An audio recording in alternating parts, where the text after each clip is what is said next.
Gare pasi. Gare pasi. Ngade wanari. Uchifambireko. Kuti kakamari kachale ikako kapere kesi.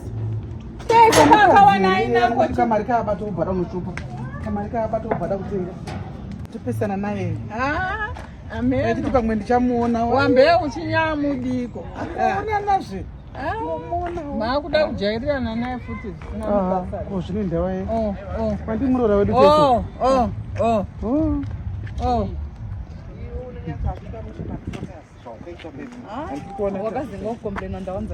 Aiwa.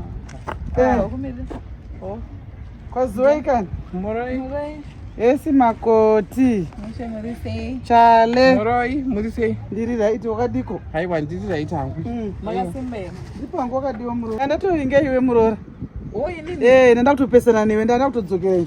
Ndayazona iwewe. Alright. Andashaya ini ndiani. Anzi ndiani tsarangureka murora. Asi mama vari panapa. Maswera sei mama? Ndaswera hangu mwanangu, waswera sei? Ndaswera. Saka wangu wasina wandifila? Aiwa, ndandichifunga mamwe munhuwo zvakatokufamba nerudi. Yandibhenaka. Vanoita zvewachale vai. Vane impawa ka ndove mai empowerment ka. Alright. Unzwisise. Ndakuziya. Saka ndayozotokuona ndikati murora ari active timutore kubasa. Kubasa kupiko? Basa kwedu kuvision system. Alright. Basa reira munointroduce kumunhu anoita fembera. Fembera ye. Upari kudiwa chi? Pari kudiwa iyi. Iye pafembera munodhila nazvo chi? Onzwa meeting. Anzwa meeting. She is a working class. Saka imimi mukauya netu kuti ndauya kuzo yetu basa vision ipi yamudore. Saka working class ine basa remari iri kukwana.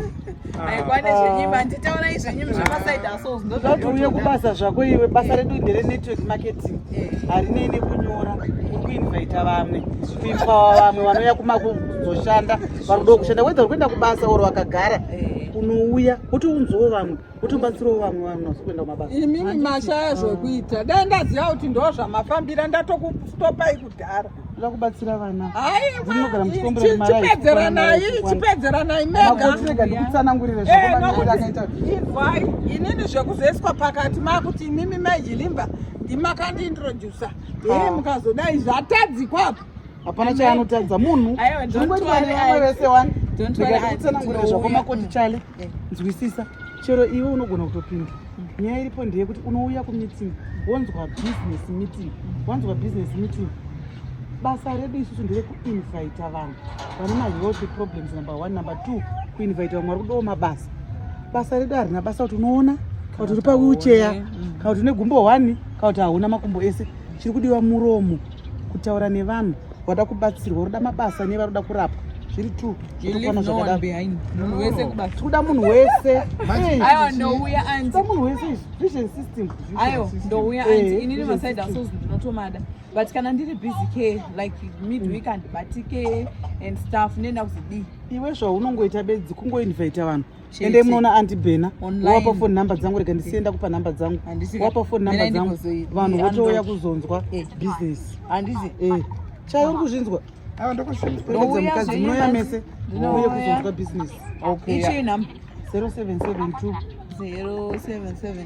843 935.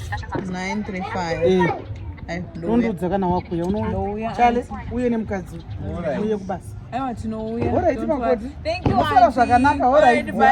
Alright chale. Okay.